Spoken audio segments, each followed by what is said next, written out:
नमः। ॐ गुरवे सर्वलोकानां विषजे भवरोगिणां निधये सर्वविद्यानां दक्षिणामूर्तये नमः। ఓం శ్రీ గురుభ్యో నమః. మన సద్గురుమోత్తరించినటువంటి ఈ బ్రహ్మగారి ఆరాధన సందర్భంగా కాళికామ సప్తపది సప్తాహంగా మనం ఈ కార్యక్రమంలో 2వ రోజులు సాయంత్రం పూట మనం ప్రవేశించడం జరిగింది. అయితే మన విజయవాడలో పొద్దున్నే కాళికామ సప్తపదిలో శతకంలో ఉన్నటువంటి 100 పద్యాలని దాని మీద గురువు గారు వివరణ చెప్పడం, బ్రహ్మం గారి జీవిత చరిత్ర దాన్ని చెప్పుకోవడానికి ప్రయత్నం, ఈ 3 విభాగాలుగా మనకి కార్యక్రమం సాగిపోతూ ఉంది. అయితే నిన్న సాయంత్రం ఈరోజు పగలు ఇది 3వ పూట మనం బ్రహ్మం గారి జీవిత చరిత్రలోకి వచ్చేసారు. అయితే ఎక్కడనో బ్రహ్మం గారి జీవిత చరిత్రలో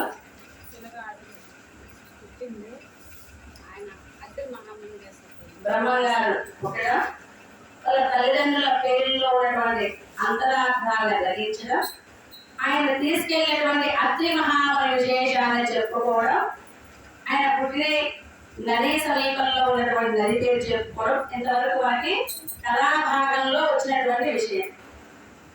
ఈరోజు ఉదయం ఏమో చెప్పుకున్నాము అంటే, ఈరోజు బ్రహ్మం గారి జీవిత చరిత్రలో భాగంగానే మనకి శంకరాచార్యుల వారి జయంతి, రామానుజుల వారి జయంతి కూడా ఈరోజు. లోకానికి అద్వైతమైనటువంటి జీవుడు బ్రహ్మమే అని అద్వైత జ్ఞానాన్ని లోకంలో 4 మూలలో చాటించినటువంటి వ్యక్తుల్లో మనకి శంకరాచార్యులు విశేషమైనటువంటి విధానంలో ఉన్నటువంటి మహత్తరమైనటువంటి స్థితి. మరి కూడా అద్వైత సిద్ధాంతం లోకంలో ఎక్కడైతే అజ్ఞానం ప్రబలి ఉన్నదో అజ్ఞానాన్ని పూర్తిగా రూపుమాపి జ్ఞానాన్ని జనులకు అందించినటువంటి విశేషమైనటువంటి ప్రవక్త మనకి శంకరాచార్యుల వారు. శంకరాచార్యుల వారిని శంకరుడికి వేదం లేదని చెప్తుంది మన శాస్త్రం. శంకరం శంకరాచార్యం అని మనకి వేదం కూడా. ఈ శంకరుడు అనేక విధానమైనటువంటి విధానాల్లో మనకి 4 మూల తన మతాలను ప్రతిష్ఠింపజేసి అద్వైత జీవుడు బ్రహ్మమే అనేటువంటి స్థితిని మనకి విశేషమైనటువంటి జ్ఞానంగా నిర్వాణ శక్తం, సద్గురు పాదుకాస్తవం, సద్గురు స్తోత్రం, ఇలా ఎన్నో గ్రంథాలని మోహ ముద్గరము అనేటువంటి విధానాలతో మానవుడి ఆలోచనల్లో ఉండేటటువంటి స్థితిని మార్చడం కోసం మోహం ఇలా మనిషికి ఆవరించి ఉంటుంది అని చెప్పి భజగోవింద శ్లోకాల ద్వారా మళ్ళీ చాలా తేలిక భావాలతోటి మనకి భజగోవింద శ్లోకాలు చాలా విశేషంగా తేలికగా అర్థమవుతాయి. మానవుడికి దేని మీద ప్రేమ అయితే జనిస్తూ ఉన్నదో ఆ జనించేటువంటి ఆ ప్రేమ మొత్తం కూడా నువ్వు భావిస్తున్నావే కానీ అసత్యమైనదే అని నిరూపించడం కోసం మోహ ముద్గరము అనేటువంటి పేరుతోటి భజగోవింద శ్లోకాలని 12 రాయడం జరిగింది. ఆయన రాసిన విధానాన్ని చూసినటువంటి వారి భక్తులు మళ్ళీ 12 రాశారు. ఇవి 24గా లోకంలో మనకి అందబడుతూ ఉన్నాయి. ఈ భజగోవింద శ్లోకాలని మనం అప్పుడప్పుడు చెప్పుకుంటూ ఉంటాం. కొన్ని సాంప్రదాయాల్లో శంకరాచార్యులు విశేషం చెప్పలేదు, పరిపూర్ణం చెప్పలేదు అన్నారు.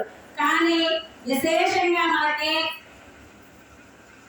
నిర్వాణ శక్తము అనేటువంటి దాంట్లో జీవుడు బ్రహ్మం ఎలా అవుతాడు అనేటువంటి విధానాన్ని తీసుకొని ఉన్నటువంటి ఇంద్రియాల అవతల ఏ బయలైతే ఉన్నదో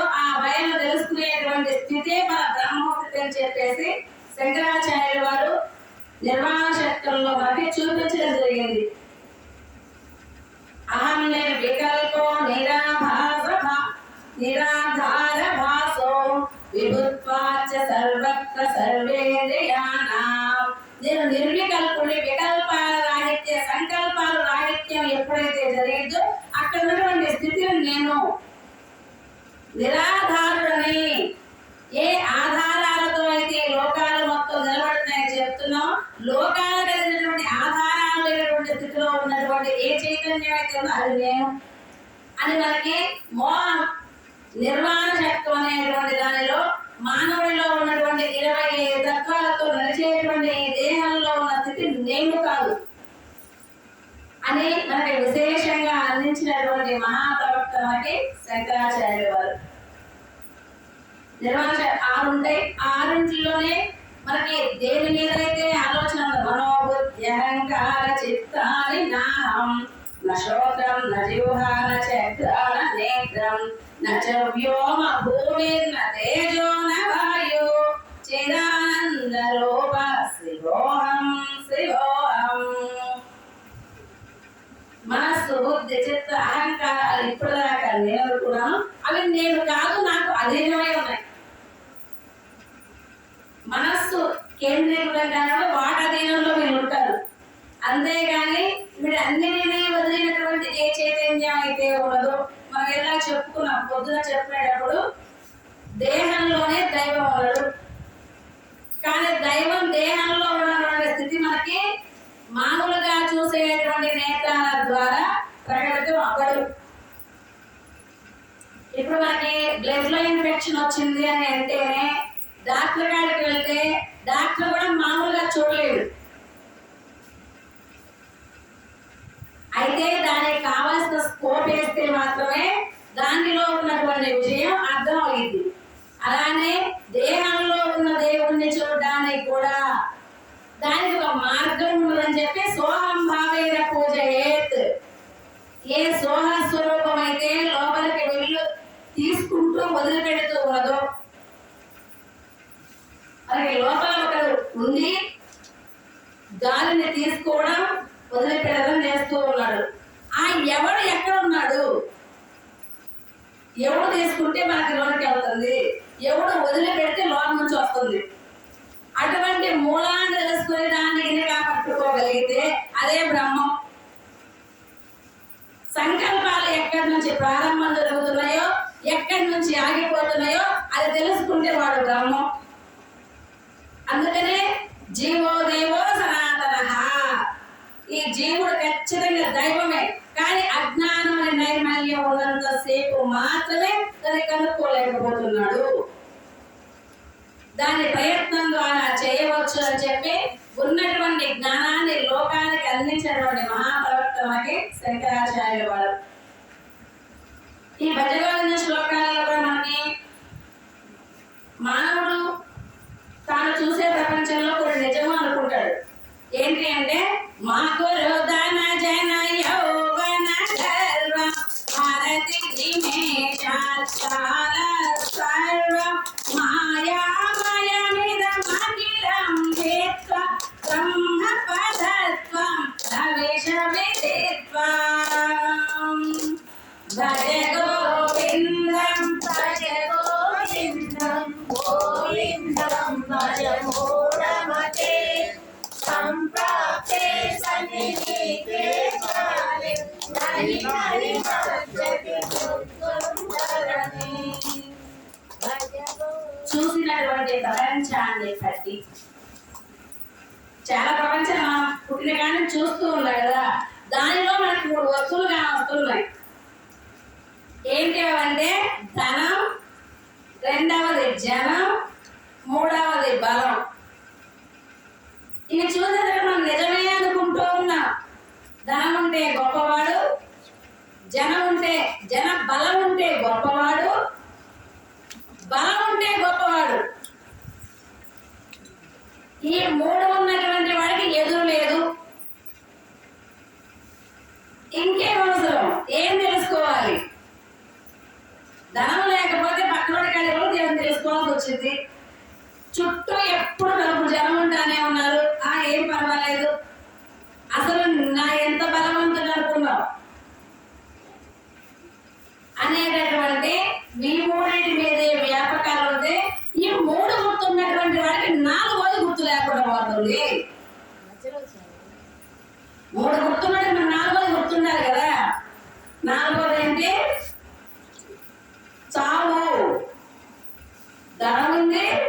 జనం ఉంది, బలం ఉంది, కానీ 3తో పాటు 4వ చావు కూడా ఉంది. మాకు దాన జన యౌవన గర్వం హరతి నిమేష కాల సర్వం. భగవంతుడు ఒక పేరు ఏంటంటే కాలాంతకుడు. వాడు ఎలాంటి వాడు అంటే మనకు మన గురువు గారు చెప్పారు, ద్వితీయ పరార్థే శ్వేతవరాహ కల్పే వైవస్వత మన్వంతరే. ఇది మనకు సంకల్పంలో రోజు మనం వినేటువంటి మాటే. అంటే ఇప్పుడు బ్రహ్మదేవుడు 2వ వాళ్ళు అని చెప్పేసి మనకి ద్వితీయంలో ఉన్నాం. మరి ద్వితీయమైనటువంటి బ్రహ్మ రాకముందు చూసినాడు ఎవడు అంటే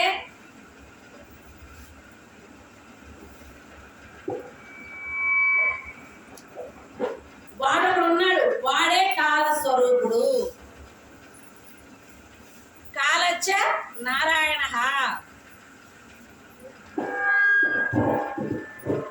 మనకి భగవద్గీతలో ఒక మాట ఉంటుంది, గణించు వారిలో కాలాన్ని నేను ఎవరిని అంటే ఏ లోకంలో లెక్కల ప్రకారం జరుగుతూ ఉన్నదో అటువంటి వాటిలో ముఖ్యమైనటువంటి కాలం. దాన్ని అదుపు చేసేటువంటి వాడు లోకంలో లేడు. ఎందుకని అంటే అదే అందరినీ కూడా తన లోపల ఇముడ్చుకుంటుంది. అటువంటి ఇముడ్చుకునేటువంటి కాలాన్ని అధిగమించగలిగినటువంటి వాడు నేను. ఎందుకని దాన్ని నేను నడిపిస్తున్నాను కాబట్టి. అలాంటి స్వరూపమైనటువంటి కాలం గొప్పది కాబట్టి హరతి నిమేష కాల సర్వం. కాలంలో ఈ ధనం బలం జనం మొత్తం హరించుకుపోయేవాడే. 3 గుర్తున్నప్పుడు 4వది ఖచ్చితంగా గుర్తుండవాలి. మాకు దాన జన యౌవన గర్వం హరతి నిమేష కాల సర్వం మాయామయమిదం అఖిలం జిత్వా. మరి ఈ విషయం మనకు ఎందుకు అర్థం అవ్వట్లేదు? ప్రపంచంలో చూసినప్పుడు ఇవి అన్నీ అర్థమవుతున్నాయి కదా.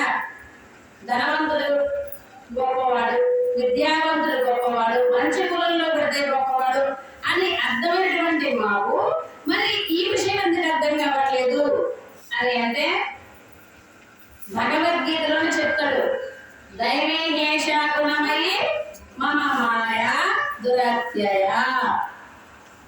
అది నేనే అర్థం కానివ్వట్లేదు.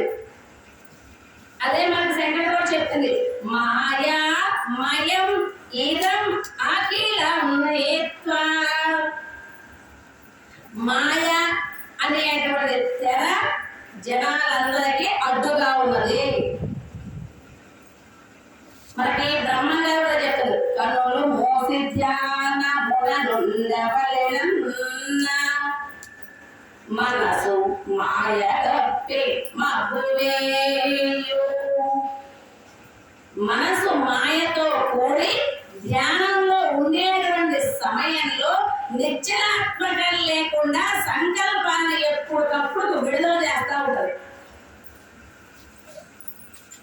మనం పొద్దున చదువుతున్నాం కదా, మొదలు గుర్తుతావు మొదట కనిపింపదు మెల్ల మెల్లని ఎదకి మీద వలయు కళ్ళను అట్లే దిగులు కాయము లోపల కాళికాంబ కాళికాంబ.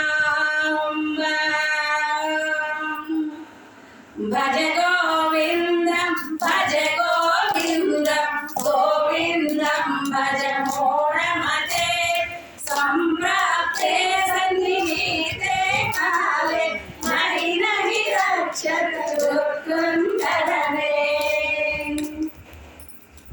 చప్పట్ల సౌండ్ నాకించాలి.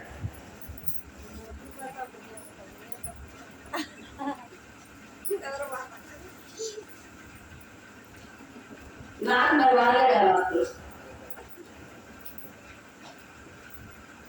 అంటే ధ్యానాన్ని కూర్చున్నటువంటి సమయంలో వాళ్ళకి ఎందుకు కావాలంటే మనకి ఒక ముళ్ళు కూర్చుకొని ఉంది. అది మామూలుగా అయితే కనిపించట్లేదు, నడిచేటప్పుడు మాత్రమే కలకేస్తుంది. దాన్ని ఏం చేయాలంటే సూక్ష్మంగా వాటి తీస్తే కానీ దాని లోపల ఎక్కడో ఉన్నటువంటి దాన్ని పట్టి తీయగలుగుతారు. మెల్ల మెల్ల వెదకి మేకవలయు. అలానే మన మనస్సులో అజ్ఞానం అనేటువంటి దాని ఒకటి ఉన్నది. దాన్ని ఎట్లా దిగులు కళ్ళను అట్లే దిగును కాయము లోపల. మనకి తెలియకుండానే అనేక వేల సంకల్పాలు మన మహాత్మ చెప్పారు. ఏమనంటే రోజుకు 30,000 సంకల్పాలు ఉద్భవిస్తే మనలో 30,000. దాన్ని గురించి ఆలోచించామనుకో మన ఆయుష్ పరిమాణంలో మొత్తం ఖర్చు అయిపోతా ఉంటుంది. అదే దాన్ని ధ్యానంలో మనం ఆపగలిగామనుకో ఆ 30,000 సంకల్పాలు జరిగేటువంటి దాన్ని మనం సేవ్ చేసుకోవచ్చు. గురువుగారు పొద్దున్న ఒక విషయం చెప్పారు. అదే విషయం భగవద్గీత చెప్పింది. యదా సంహరతే చయం కుర్మోగాని వసర్వశ ఇంద్రియాణింద్రియార్థేభ్య తస్య ప్రజ్ఞ ప్రతిష్ఠిత. తాబేలు ఒక గుణం ఉన్నది. ఏంటది గుణం అంటే తనకి అలజడి ఎక్కడైతే వినిపిస్తుందో అది ఎమ్మటే వదిలిపోవడం. అలానే సాధకుడు ఎలా ఉండాలి? సామాన్యులు చెప్పినటువంటి విషయాలేం కాదవి. మంత్రం నేర్చుకున్నాం, సాధన చేస్తున్నాం. సాధన చేసేటువంటి వాడు చెప్పిన లక్షణాలు ఇవి. వీటినే స్థిత ప్రజ్ఞ లక్షణాలు అని చెప్తారు. వాడు ఏం చేస్తాడు? స్థితప్రజ్ఞుడు ఎలా సంహరతే చాయం కూర్మోంగాని వసర్వశ. కూర్మం అంటే తాబేలు. ఎలాగైతే మనకు భగవద్గీత ఎందుకు విశేషమైంది అని అంటే మనం చూసేటువంటి వస్తువుల్లో నుంచే మనకి బ్రహ్మజ్ఞానాన్ని చూపించింది. చిన్న కరెంటు వైర్లు, వేసిన గుడ్డలు, రోజులకి ఇచ్చే దీపం, ఇవే ఉదాహరణలు. అంటే వీటిల్లో కూడా ఇంత జ్ఞానం ఉన్నదా? వాటిని పరిశీలిస్తే ప్రకృతిని అంతలో ఉంది జ్ఞానం. ఇక్కడ ఉన్నది ఇక్కడ లేదు. ప్రకృతి మొత్తం బ్రహ్మమయమై ఉన్నది కాబట్టి బ్రహ్మము సూచన దేంట్లో నుంచే ఇస్తాడు. మరి చెప్తారు ఆయువు ఎలాంటిది అని. యవ్వనం పువ్వు లాంటిది, ఆయువు మీకు డెంగు లాంటిది. అంటే మనం చూసేటువంటి వస్తువుల నుంచి పువ్వుకు ఫస్ట్ మొగ్గ, తర్వాత వికసించడం, తర్వాత వాడిపోవడం దాని గుణం అది. అలానే ఫస్ట్ బాల్యం, తర్వాత యవ్వనం, తర్వాత ముడిచిపోవడం దీని గుణం ఇది. పువ్వును చూసి మనం బాధపడతాం, కానీ శరీరం చూసి ఎందుకు బాధపడతాం? పువ్వు రేపు కోసినా అయిపోయిన చెట్టు నుంచి మాత్రం కష్టం పడిపోయింది. దాన్ని ఊడ్చడం మనం ఏం బాధపడట్లేదు, కానీ శరీరం వదిలి పెడితే బాధపడతాం. లోకంలో వింత ధర్మజ వింతలేంటి లోకంలో అంటే రేపు వచ్చేవాడిని చూసి ఇవాళ వచ్చిన వాడిని చూసి రేపు వచ్చేవాడు ఆడటం. ఇది లోకంలో వింత. రేపు వేయడం వాడు కూడా పోవాల్సిందే. ఇలా చిన్న చిన్న విషయాల్లోనే. అలానే కూర్మము అని దాని లక్షణం ఏంటి అంటే తన ఇంద్రియాలను ముడుచుకుంటుంది.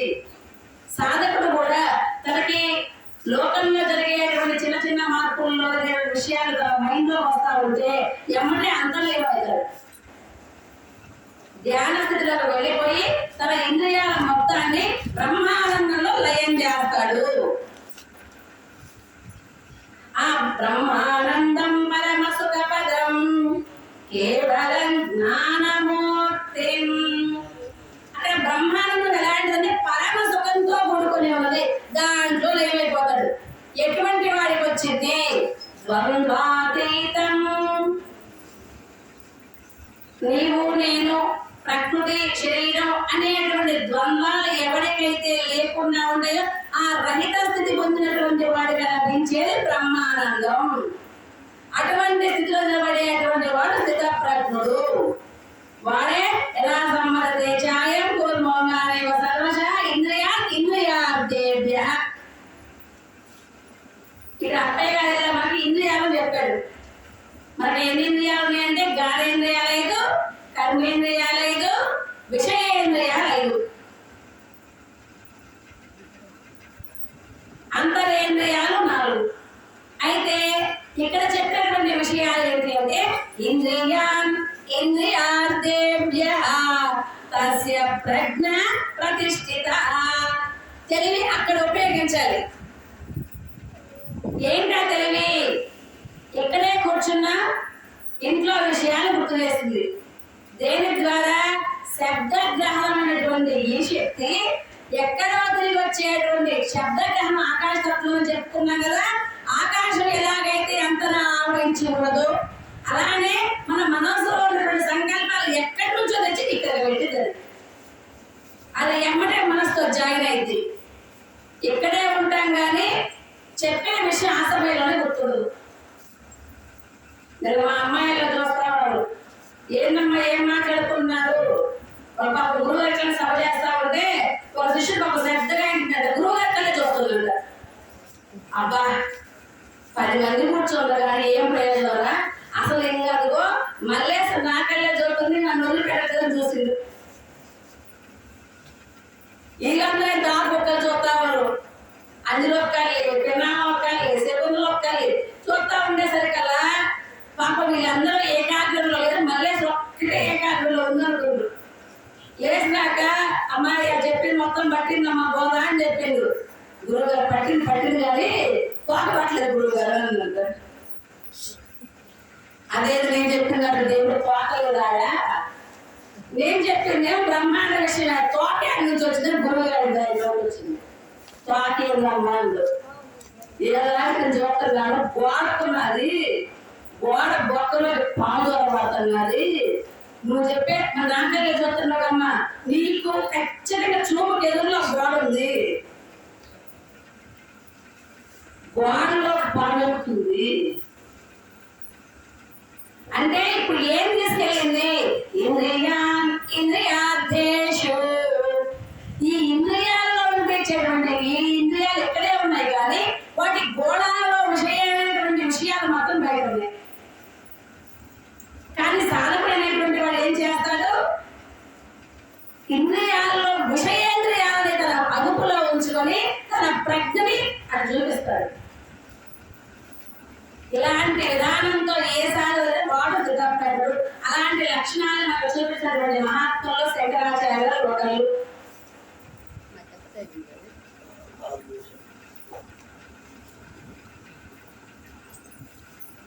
అయితే ఇక మన కళాభాగాలకు వచ్చేసినట్లయితే బ్రహ్మంగారు అత్రి మహారాజు దగ్గరకు వచ్చినటువంటి సమయంలో వీరభోజయాచార్యుడు వీరపాపమ్మ అనే పుణ్య దంపతులు యాత్రాస్థలాలని బయలుదేరారు. యాత్రాస్థలాలని బయలుదేరినటువంటి వీరభోజయాచార్యుడు వీరపాపమ్మ అత్రి మహాముని ఆశ్రమాన్ని ఆశ్రయించారు. అక్కడ వాళ్ళు చూపించే మీరు ఎవరు? మేము పాపాగ్ని మండలంలో ఉన్నటువంటి పీఠాధిపతులను. నా పేరు యనమదల వీరభోజయాచార్యులు, నా భార్య వీరపాపమ్మ. ఏ నిమిత్తమే మరి యాత్రా విశేషం అంటే ఏదో ఒక నిమిత్తమే చేస్తారు. దేని నిమిత్తం చేస్తున్నారు? పుత్రులు లేరు స్వామి, మాకు విశ్వేశ్వరుడు అనిపించింది ఎక్కడైనా మీకు పుత్రులు దొరుకుతారని, కానీ ఆ బాధను తట్టుకోలేక పరమాత్మ మహాత్ములను ఆశ్రయిద్దామని ఇటు వచ్చాము, మంచిది అని చెప్పి కొన్నాళ్ళ పాటు అక్కడే ఉండి, పూర్వంలో మహాత్ములు ఏం చేసేవారంటే ఆశ్రమ సంధానాలు ఎక్కువ చేసేవారు. ఎందుకంటే ఆశ్రమంలో మహాత్ములు చెప్పేటువంటి విధానాలు విని తన యోగ స్థితిలో ఉన్నటువంటి మార్పుల్ని ఏమైనా తెలుసుకోవాల్సిన తెలుసుకుని మార్పు చేసుకుందాం అని చెప్పేసి, అదిగాక ఆశ్రమ వాతావరణంలో ఉన్నప్పుడు ఆ వాతావరణం ప్రభావానికి ప్రశాంతత ఏర్పడింది. 10 మంది కలిసి సామూహికంగా ఎక్కడైతే ధ్యానం చేస్తారో అక్కడ తెలియకుండానే శక్తి కేంద్రం ఉత్పాదం అవుతుంది. శక్తి అందరిలోనూ ఉన్నది, కానీ ఆ క్షేత్రంలో ఎక్కువ శక్తి ఉంటుంది. అలాంటి విధానంతో ఇలా వచ్చాను స్వామి అని చెప్తే కొన్నాళ్ళ పాటు ఉంచుకొని మేము వెళ్తాము అని చెప్పేటప్పుడు నా కాడ ఒక బాలుడు ఉన్నాడు, అతన్ని మీకు ఇద్దామనుకుంటున్నాను అని చెప్పారు మనకి అత్రి మహర్షి. మహాద్భాగ్యం స్వామి, అసలు ఆ బాలుడు ఎవరు, ఎక్కడ వచ్చింది? బ్రహ్మాండ కులంలో పరిపూర్ణయాచార్యుడు, ప్రకృతాంబ అనే ఇద్దరు దంపతులు ఉన్నారు. వారికి పిల్లలు లేక యాత్రకని బయలుదేరారు. కాశీ క్షేత్రంలో విశ్వేశ్వరుడు ప్రత్యక్షమై వాళ్ళకి పుత్ర సంతానాన్ని ప్రాప్తింప చేశాడు. ఆ బాలుడు ఇక్కడ సరస్వతి పుట్టాడు. ఆ బాలుడు పుట్టుకతోనే పరమేశ్వరుడే ఒక సందేశం ఇచ్చాడు. బాలుడు పుట్టిన తర్వాత నీ భర్త చనిపోతాడు అని. ఆ మాట ప్రకారం తన భర్త చనిపోవడం, ఆ అమ్మ నా చేతిలో తన బిడ్డను పెట్టి ఆ అమ్మ చనిపోయింది. ఆ బాలుడే ఇతను. ఇతను సామాన్యం కాదు నువ్వు అనుకున్నట్టుగా. ఈయన విశేషం చూద్దామని అంటే బాలుడిగా ఉన్నటువంటి సమయంలో ఒక రోజు మేము బయట పండేసినటువంటి సమయంలో బాలుడికి ఎండ తగలకుండా ఒక నాగుపాము తన పడగ విప్పి పిల్లగాన్ని కాపాడింది. అంటే ఆదిశేషుడైనటువంటి పాముతోటే సేవలు చేపించుకుని ధన్యాత్ముడితను. ఏదో మాకు దొరికినటువంటి బిడ్డగా మీరు తలచకుండా ఎన్ని భగవత్ స్వరూపుడిగా తలుచుతూ పెంచండి అని చెప్పి ఈ వీరభోజయాచార్యుడు వీరపాపమ్మకి ఇవ్వడం జరిగింది. ఆ బాలను తీసుకొని వీళ్ళు కూడా ఋషి ఇచ్చినటువంటి ఫలం అని శ్రద్ధగా పెంచుకుంటూ ఉన్నారు. ఈ బాలుడు పెరిగి పెద్ద అవుతున్నటువంటి సమయంలో వేదాధ్యయనానికి ఇక సమయం అయిందని చెప్పేసి అక్షరాభ్యాసం చేపించి ఈ యనమతుల వీరభోజయాచార్యుడే ఆ అబ్బాయికి విద్యాభ్యాసం చేపిస్తూ ఉన్నారు. విద్యాభ్యాసం జరుగుతూ ఉన్నది. ఏక సంతాగ్రే బ్రహ్మంగారు బాగా విద్యాభ్యాసంలో పూర్తిగా అయిపోయి ఆ చెప్పినట్లుగా ఇలా చెప్పే విషయం రేపు చెప్పే పని లేదు. అలా చదువుకుంటూ పోయేటువంటి సమయంలో బాలకుడికి 11 సంవత్సరాల ప్రాయం రాగలనే మళ్ళీ యనమతుల వీరభోజయాచార్యుడు కూడా చనిపోవడం జరిగింది. తరువాత ఆ పీఠాన్ని పాపమామ గారు పరిపాలిస్తూ ఈ పిల్లగాడు చదివిస్తూ ఉండేటువంటి సమయంలో ఈ పిల్లగాడు కొద్ది రోజుల తర్వాత ఒక మాట అన్నాడు, అమ్మా నేను యాత్రని చేయాలి అనుకుంటున్నాను. సరే పోయిరా అని చెప్పింది ఆమె. నేను ఇల్లు వదిలి వెళ్ళాను అని అంటే ఇంక వచ్చేది లేదు అని అంటే, అయ్యో ఇప్పటిదాకా నేను కళ్ళల్లో పెట్టుకొని నేను బతుకుతూ ఉన్నా. నా భర్త చనిపోయినా కూడా నేను సతీ సాగమనం చేయకుండా ఉండగలిగాను అంటే నిన్ను చూసుకునే. అలాంటి నువ్వే ఈరోజు వెళ్ళిపోతే మరి నా పరిస్థితి ఏంటి?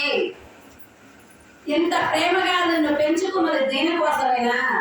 అత్రి మహర్షి ఆశ్రమం నుంచి మా కళ్ళల్లో ఒక వెలుగుగా నేను కాపాడుకుంటూ ఉండేటువంటి ఈ సమయంలో నువ్వు వెళ్ళిపోతానని నా గతి ఏమైపోవాలి అని తల్లి బాధపడుతూ ఉన్నటువంటి ఆ సమయంలో అసలు ఒక ఆశ్రమ పీఠాధిపతిగా ఉన్నటువంటి నీవు దేహ స్థితిని గమనించినటువంటి నీవు ఎంతో మందికి విద్యాభ్యాసం మా తండ్రి గారు చేస్తున్నటువంటి సమయంలో దాన్ని శ్రద్ధాలుగా పెట్టినటువంటి నీవు ఈ వేదన గురి కావడం ఏంటి? మనకి భగవద్గీతలో చెప్తాడు, క్రోధాద్భవి సమ్మోహ సమ్మోహాన్ముదే భ్రమశాత్ బుద్ధినాశో బుద్ధినాశాత్ ప్రస్యతే. మోహం మన బుద్ధిని ఆవరించింది. అప్పుడు బుద్ధి జాడ్యం వచ్చినప్పుడు ఎంతటి వారికైనా కూడా తాను ఉన్నటువంటి స్థానం కానీ తను ఎంచుకున్నటువంటి గమ్యం కానీ అర్థం కాదు. ఇప్పుడు అతని క్రోధం లేదు కానీ మోహం ఆవరించినది. రేపు ఆవిడ మోహనే ఆవరించినటువంటి మోహాన్ని తొలగింపజేయడం కోసం సాంఖ్యం, తారకం, అమనస్కం, పరిపూర్ణం అనేటువంటి విషయాన్ని బ్రహ్మంగా చెప్తాడు. అటువంటి పిండోత్పత్తి క్రమాన్ని ఆ 4 విషయాలు చెప్పుకునే ప్రయత్నం చేద్దాం.